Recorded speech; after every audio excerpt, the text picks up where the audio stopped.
அனைவருக்கும் தினம் ஒரு தகவல் சார்பாக இனிய வணக்கங்கள். இன்றைக்கி நம்ம பார்க்க போகிற பதிவு நாளை வந்திருக்கக்கூடிய சக்தி வாய்ந்த பங்குனி மாதத்துடைய அமாவாசை. தமிழ் வருடத்தின் கடைசி அமாவாசையே இந்த பங்குனி அமாவாசை தான். புரட்டாசி அமாவாசைக்கு எந்த அளவுக்கு பலன்கள் அதிகமாக இருக்குன்னு சொல்கிறோமோ அதற்கு இணையான பலன்கள் கொடுக்கக்கூடியது தான் பங்குனி மாதத்துடைய அமாவாசை. நமக்கு பித்திருக்களுடைய தோஷங்கள் ஏதாவது இருக்குது, அந்த தோஷ பாதிப்புனால குடும்பத்தில் ஏதாவது தடைகள் வந்துக்கிட்டே இருக்குது, சுப காரியத்தில் ஏதாவது தடைகள் இருக்குது, முன்னேற்றங்கள் இல்லை, எங்களுக்கு எந்தவித டெவலப்மெண்ட்ஸும் இல்லை அப்படின்னு யாரெல்லாம் நம்ம வருத்தப்படுறோமோ இந்த அமாவாசை நாளை நம்ம யாருமே தவறாமல் பித்தர்களுக்கான சின்ன சின்ன ஒரு எளிமையான விஷயத்தை நம்ம செஞ்சாலே போதும். அந்த வகையில் நாளைக்கு நம்ம ஏற்றக்கூடிய சக்தி வாய்ந்த முன்னோர்களுடைய தீப வழிபாடு தான் இப்போ நம்ம பார்க்க போகிறோம். பதிவுக்குள்ளே போகிறதுக்கு முன்னாடி நம்முடைய சேனலை நீங்கள் இப்போ வரைக்கும் சப்ஸ்கிரைப் பண்ணாமல் பார்த்துட்ருக்கீங்கன்னா கண்டிப்பாக சப்ஸ்கிரைப் பண்ணிக்கோங்க.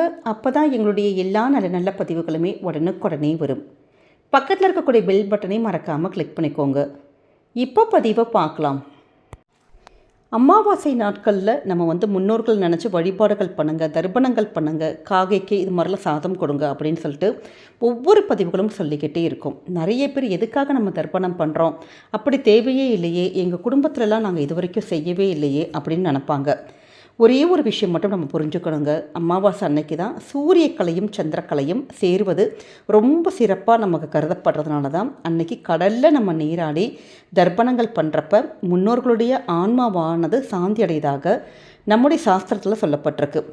ஒருத்தங்க சாதாரணமாக இறந்த ஆன்மாக்கள் நமக்கு சந்திரனுடைய ஒளி கற்றில் இருக்கக்கூடிய அமிர்தத்தை தான் உணவாக எடுத்துக்குமா. ஆனால் அமாவாசை அன்னைக்கு சந்திரனுடைய ஒளிக்கற்றை இந்த ஆன்மாக்களுக்கு கிடைக்காது. அதனால் அன்றைய நாள் ஆன்மாக்களுக்கு உணவுகள் இல்லாமல் போயிடும். அதனால் ஆன்மாக்கள் எல்லாமே பசி தாங்க முடியாமல் தங்களுடைய வாரிசுகளுடைய வீடுகளுக்கு வரும். அப்போ யாராச்சும் தங்களுக்கு தர்ப்பணங்கள் பண்ணுறாங்களா, படையல் செய்கிறாங்களா அப்படின்னு சொல்லிட்டு ஒவ்வொரு ஆன்மாக்கள் அவங்கவுங்க உறவுகள் வீட்டுக்கு போய் பார்ப்பாங்களாம். அதனால தான் ஒவ்வொரு அமாவாசை அன்னைக்கும் நம்மளால் முடிஞ்ச ஒரு அன்னதானம் பண்ணுங்கள், ஒரு தான தர்மங்கள் பண்ணுங்கள். ஒரு பசுவுக்கு, காகத்துக்கு, ஒரு நாய்க்கு, பூனைக்கு, இது மாதிரியான ஏதாவது ஒரு உயிரினத்துக்காச்சும் அன்றைய நாள் உணவு வைக்கிறதுங்கிறது மிகச்சிறந்ததுன்னு நம்ம சொல்கிறோம். சில வீட்டில் முறையான அந்த முன்னோர்களுக்கான காரியங்கள் பண்ணுறோம், ஆனால் சில வீட்டில் தவற விட்டுறோம். அப்படி இது மாதிரி அந்த முன்னோர்களுக்கான சில விஷயங்கள் நம்ம கரெக்டாக பண்ணாமல் போனால் தான் அந்த ஒரு தோஷங்கள் நம்ம குடும்பத்தை மிகப்பெரிய அளவில் ஒரு பாதிப்புக்கு உண்டாகுது. ஏன்னா குடும்பத்தில் அதாவது தலை தூக்கவே முடியல, ஏகப்பட்ட பிரச்சனை வந்துக்கிட்டே இருக்குது. இல்லாட்டி எங்களுக்கு அதாவது பிள்ளைங்களோட திருமண வாழ்க்கையில் ஒரு தடைகள் வந்துட்டுருக்கு, வேறு சுபகாரிய விஷயத்தில் தடைகள் வந்துட்டுருக்கு, குழந்தை பிறப்பு, படிப்பு, செய்கின்ற தொழில், இல்லாட்டி ஏதாவது வியாதி, இப்படி ஒவ்வொரு விஷயங்களாக வீட்டில் அடி வாங்கிக்கிட்டே இருக்குது அப்படின்னு நிறைய பேர் சொல்கிறோம். பார்த்தீங்களா? இதற்கு எல்லாத்துக்குமே காரணம் பித்ருக்களுடைய தோஷங்கள் மட்டும்தாங்க. அப்படிப்பட்ட இந்த தோஷத்தை நீக்கக்கூடிய ஒரு எளிமையான ஒரு வழிபாட்டு முறை தான் நமக்கு இந்த அமாவாசை நாட்களில் இந்த திதி தர்ப்பணங்கள், இல்லாட்டி ஒரு காகத்துக்கு சாதம் கொடுக்கறது, இது மாதிரி சின்ன சின்ன விஷயத்தை நம்ம தொடர்ந்து ஃபாலோ பண்ணிட்டு வந்தாலே போதும். அப்படி எங்களால் இது மாதிரியான எந்த ஒரு விஷயத்தையும் செய்ய முடியாதவங்க கூட அமாவாசை நாட்களில் ராத்திரியில் இந்த ஒரு தீபம் உங்கள் முன்னோர்களை நினச்சி, உங்கள்கிட்ட படம் இருந்தாலும் சரி, படம் இல்லாமல் இருந்தாலும் சரி, இந்த ஒரு தீப வழிபாட்டை மட்டும் தொடர்ந்து ஒவ்வொரு அமாவாசையிலையும் உங்கள் வீட்டில் செஞ்சு பண்ணி பாருங்கள். ஏன்னா தீராத ஒரு பிரச்சனை, எங்களுக்கு ரொம்ப முடியல அப்படிங்கிறவங்க கூட அந்த தீர்க்க முடியாத ஒரு பிரச்சனைகளுக்கு கூட தீர்வு தரக்கூடிய அற்புதமான தீப வழிபாட்டு முறை. இது நம்ம எப்படி செய்யணும் அப்படின்னு கேட்டிங்கன்னா, நம்ம வீட்டில் இருக்கக்கூடிய சாதாரண ஒரு அகல் விளக்கு எடுத்துக்கோங்க. மஞ்சள் குங்குமம்லாம் எதுவுமே வேண்டாம். இந்த தீபத்தை பூஜை அறையில் நம்ம ஏற்றக்கூடாது, உங்கள் வீட்டை ஹாலில் ஏற்றலாம். இப்போ ஹால் சின்னதாக இருக்குது, நாங்கள் ஹாலில் தான் படுப்போம் அப்படின்னா வீட்டோட உள்ள அந்த நம்ம வெளியில் இடம் இருக்கும் பார்த்திங்களா, வராண்டா, அந்த இடத்துல நீங்கள் தீபம் ஏற்றலாம். ஆனால் வீட்டுக்கு வெளியில் நீங்கள் இந்த தீபத்தை ஏற்றக்கூடாது, வீட்டுக்குள்ளே தான் நம்ம ஏற்றணும்.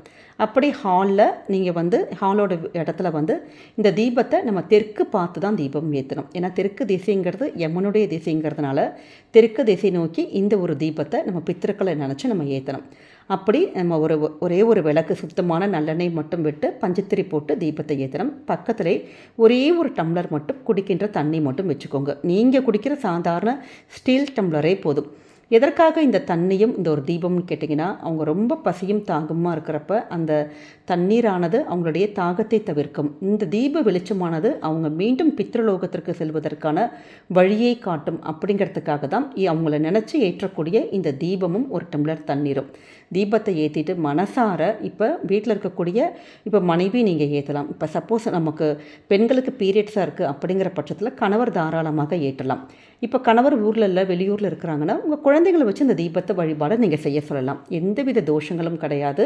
நமக்கு பரிபூர்ண அனுகிரகம் தான் கண்டிப்பாக கிடைக்கும். அப்படி இந்த தீபத்தை நீங்கள் ஏற்றி முடிச்சுட்டு மனசார அந்த தீபத்துக்கு முன்னாடி நீங்கள் உட்காந்து உங்கள் குடும்பத்தில் ஏதாவது ஒரு கஷ்டங்கள் தீரணும், எப்படி நம்ம ஒரு பெத்த அம்மா அப்பா கிட்ட சொல்லுவோம், நம்ம ஒரு சாமி கிட்ட எப்படி நீங்கள் சொல்லுவீங்களோ அதே மாதிரி உங்கள் முன்னோர்களை நீங்கள் நினச்சி உங்கள் முன்னோர்கள் கிட்ட எங்களுக்கான இந்த ஒரு கஷ்டத்தை எப்படியாச்சும் தீர்த்து கொடுங்க, இதிலிருந்து எங்களுக்கு வெளியில் வருவதற்கான ஒரு வழியை காமிச்சு கொடுங்க அப்படின்னு சொல்லிட்டு இந்த தீப வழிபாடு ஏற்றி உங்களுடைய வேண்டுதலை மனமாற நீங்கள் வேண்டி பாருங்கள்.